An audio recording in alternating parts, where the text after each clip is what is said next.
Hello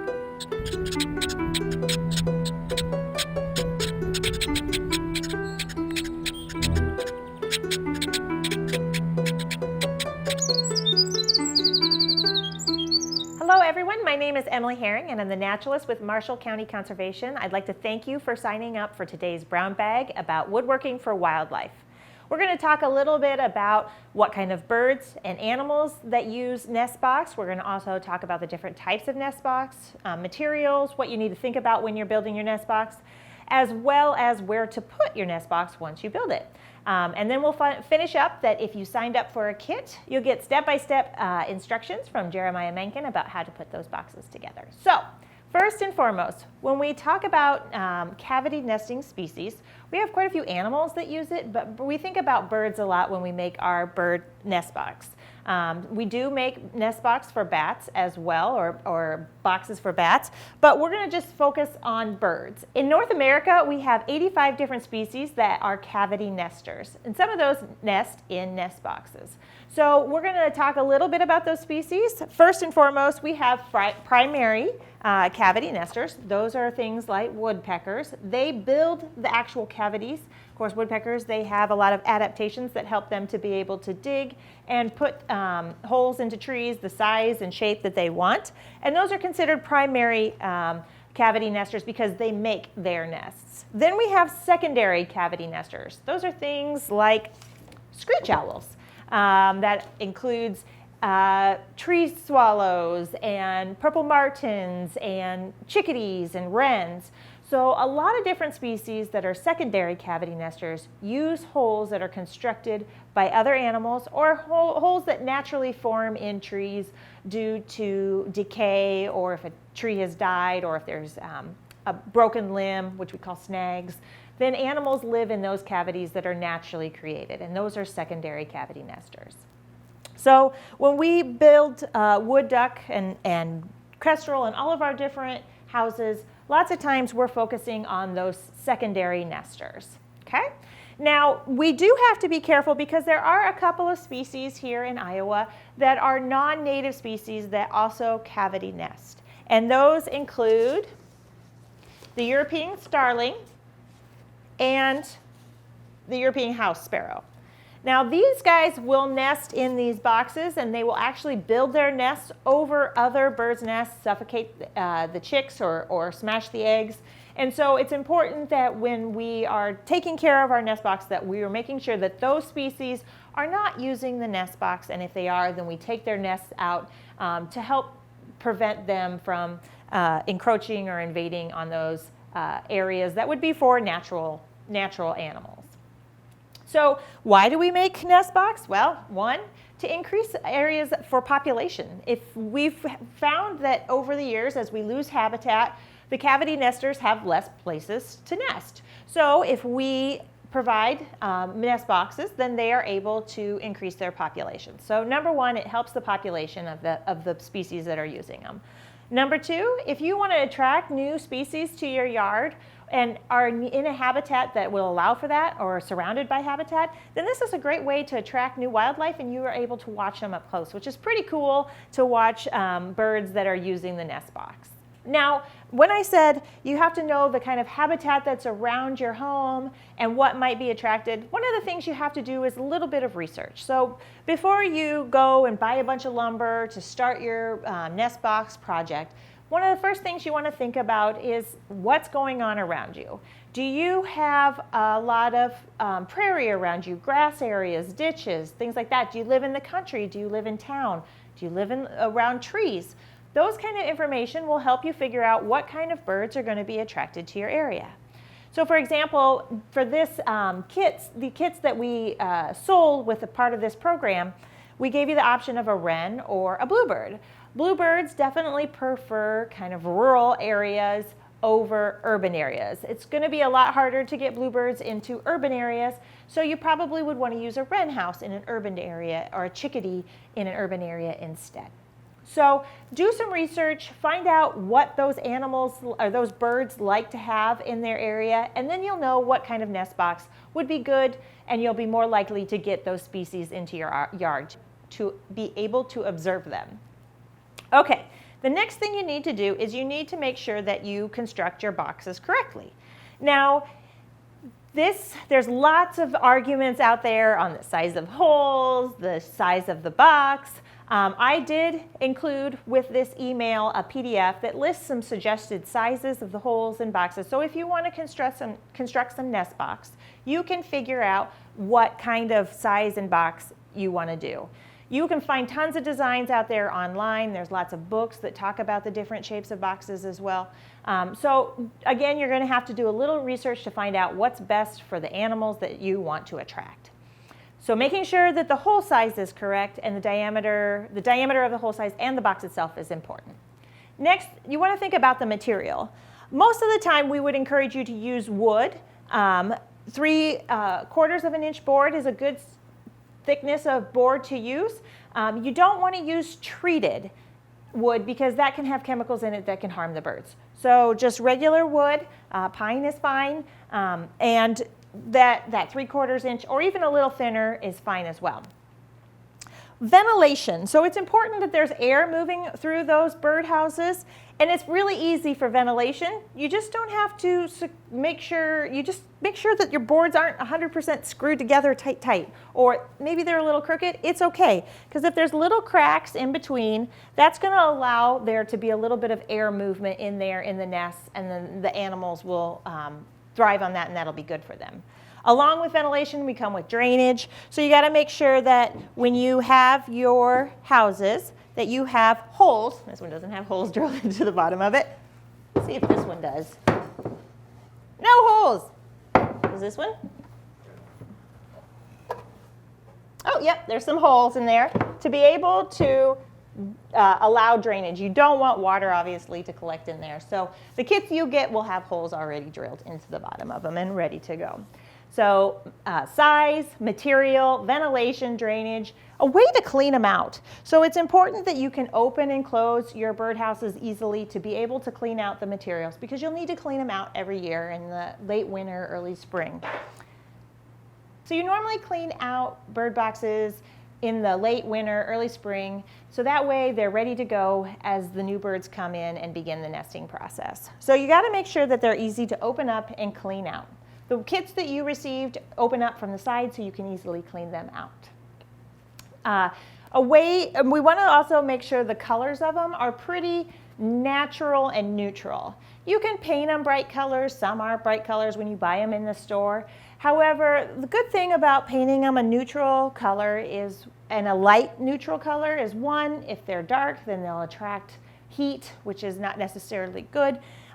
Two, if they're a neutral color, they blend into their environment better, and it's less likely to attract attention, maybe predators. And so it's just better to go with a neutral, earthy tone. And last but not least, you'll notice that these birdhouses don't have perches, because perches are actually a way to encourage invasive species to use the nest boxes. Those like the European starling and the house sparrow actually like perches. So without the perches, then you're less likely to get those birds that you don't want in there, and the birds that we do want in there really don't need the perches. So now that we've talked a little bit about the things you want to consider when you're constructing your nest box, we're going to just talk a little bit about some of the nest boxes that we have out here at the Grimes Farm and the species that we construct them for. So I'm going to start off over there. We have a Kestrel Box. Kestrel is a small raptor that we have here in Iowa. They like to hunt in the ditches and things like that. We have quite a few of these nest boxes throughout our parks. A lot of times they're actually on our county roads on signs and places like that. So if you live out in the country and on a gravel road and you have a place to put one of these, that would be a good bird to be able to attract to help with rodent populations. Here we have wood ducks, another common cavity nester. We have two different forms. These are actually recycled Freon tanks that we've made wood duck houses out of before. We like the metal. We paint them a lighter color to help them keep cooler. We like the metal. They last longer. But we also have wood ones as well. And again, it was a species that was affected by DDT. And the populations have slowly grown back up, but we have a lot of them. We want to encourage their populations to continue to grow. These both are bluebird houses. In your kit, you will get a bluebird house like this. This is called a Peterson's Bluebird House. We have some of these out at the Nature Center as well. Of course, bluebirds were another bird that was affected by DDT and other pesticides. Populations dropped, but through nest box programs, the populations were able to go back up. So they do make a difference, and they're an important part of providing habitat for wildlife. The last one here, these two are for wrens. Wrens are, they're pretty fun birds to watch. They're quite active. They're also pretty territorial, but they are a smaller bird that we have here in Iowa. They are common in town, and they're not too picky about their homes. So you'll notice this one is just made out of a different material. This is a log that was drilled out. And then we have about 1 inch to 1.5 inch hole for the wrens for them to be able to build their nests in. The bluebird houses are a little bit, you'll notice the holes are a little bit larger. In fact, all of these holes are different sizes depending on the species of birds. And the reason for that is because we don't want to let birds in that shouldn't be in there, and also we don't want to let predators in. For example, the wood duck house, we don't want to put too big of a hole in there because things like raccoons, stuff like that could get in and kill the wood ducks, and so it's important that the holes are appropriate sizes. Last but not least, this is a barn owl box, and this is what a barn owl looks like. We have very few nesting pair of barn owl here in Iowa. They are considered endangered species. And so they like kind of open grassland areas and more opened areas. Of course, we know them to live in old barns, but as we're losing our old barns, you can actually build barn owl boxes as well. And we have started to construct more of these to put up around Marshall County to encourage their population growth. So those are just a few of the different types of birdhouses that we construct and make and put out in our parks to help encourage cavity nesting. Now, once you get done looking at all these, you got your plans figured out, you put your birdhouse together, you paint it, it's all ready to go, you have to put it up somewhere. Again, you're going to need to do a little bit of research. Different species need different things. And one of the things that we'll strongly suggest is that you don't put them on a tree unless you have some way to prevent predators from moving up and down that tree and getting into the box. So, for example, putting flashing around a tree or a cone around a tree is a good way. One of our things that we suggest is that you just use a metal pole. That's probably one of the best ways to keep the predators from getting in and out of the boxes is by putting them on a metal pole. Now, like I said before, in late winter, early spring, about right now, we are actually cleaning out our nest boxes. And lots of times, because we have so many of them, we don't necessarily get to see the animals that are using them, but we know that they've been in there because they use lots of signs and they leave their nests there, pieces of eggs, things like that. So if you are getting, if you get a kit, you'll probably go next spring or next early spring and start to clean out your nest boxes. And when you do, you're going to find different types of nests in your nest boxes. Now, this is a good example. You can kind of see different species of birds and how they build different nests. This is a bluebird's nest. You'll notice that they use weeds and grass and stalks. It's all pretty uniform in the materials. And then over here, this is a wren's nest. And they like to fill up the bottom of their nest with sticks. And then they make the inside of their nest more with the cup of grass. So, like I was told by one of my coworkers, if you have a wren, it's not uncommon for wrens to come into like a wood duck house and they'll fill it all the way up to the hole with sticks and then put their nests. And wren are very small birds, so they really are doing a lot of energy to fill those nests up to find a cavity nest. But if there's lots of sticks in there, you're probably looking at a wren nest. Now, you'll notice this is a little bit more messy. It's got feathers, grass, trash, all different types of things in there. And then if it has white with gray to brown spotted eggs, then you're looking at a house sparrow nest. And house sparrows, again, are invasive species. They're bad. So if you see a house sparrow starting to build a nest in your box, you're going to want to take that nest and you're going to want to get rid of it, because we don't want to encourage those numbers of species to continue to grow. So you can identify the different species that are using your nest box even if you do not know if you don't get to see those species. Now, if you did purchase a kit, what we're going to do right now is Jeremiah is going to show you how to put the kit together step by step. And of course, if you have any questions at any point in time, you can always reach out to us here at the Nature Center and we will help you to make sure things are done well and put together right. Hi everybody, Jeremiah Mankin, a Park Ranger Operations Supervisor. I'm here to show you how to put this kit together, your either Bluebird or your wren kit. When you get your kit, it'll all be put together. You'll need a hammer to put it together with. You have your nails in the kit, and then you'll have all your pieces. So you have the long piece in your kit is going to be your back piece. And then the piece with the 4 holes in it, it'll be your floor. Then the piece that's will be the roof. And then the 3 that are the same length will be your 2 sides and your front. That's what we're going to start with. So you're going to take your 2 side pieces and kind of set them up on your table. And here we have it on a table. We put a towel down just to kind of help so it doesn't scratch the table. Might want to do it on the concrete floor if you got somewhere to do it, so you don't wreck anything. Then you'll take your top or your front of your box and balance it on there, and then you'll start nailing the one side. Will have 2 nails in it, and the other side will have 2 nails on the top, and then 1 in the front that's not pounded in all the way to keep it so it can open for your cleaning. And when you start putting it together, just make sure everything's flush.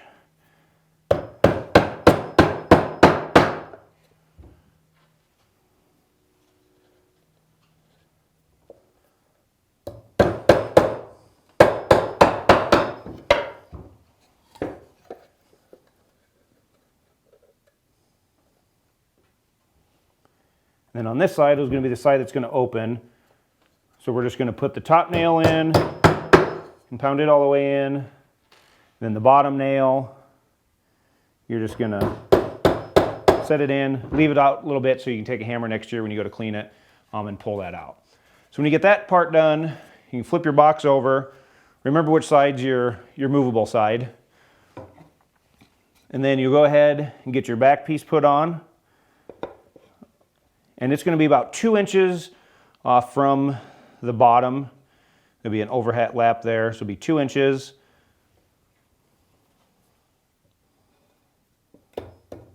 Again, just make sure everything's flush when you're doing it. That was my side that opened, so I started wrong. So with the side that opens, you put the 1 nail at the top.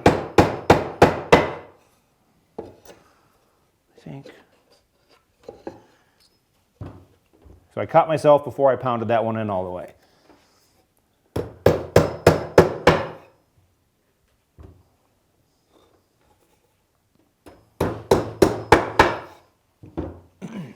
So after you have that, you'll have that square put together, and then we'll put the bottom in next.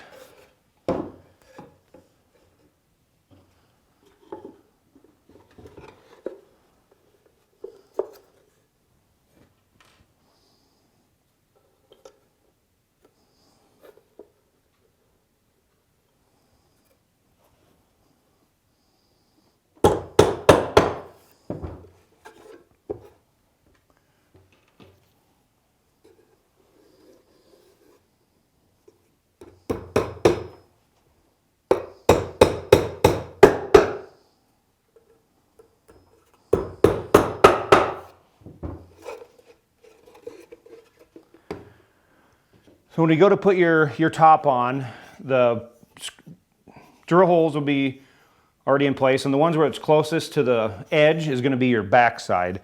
So you're going to put that in place,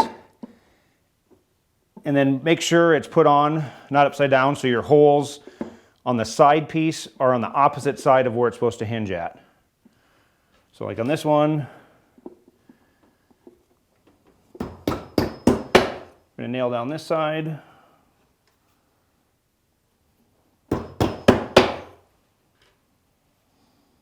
And then there'll be 2 in the front as well.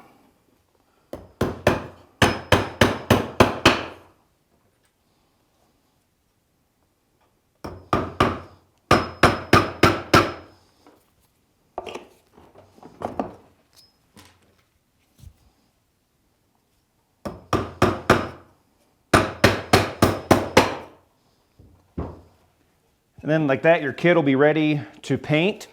We're gonna test it. So if you're to open this and clean it, next spring, early spring, late winter, you'll pull that nail if it's on your post, and then you'll be able to open that up, clean everything out, kind of see what was in it, and then you can shut it back up. And then if you do it year after year, eventually this nail will get loose, and a lot of times you can just push it in by hand and it actually will stay.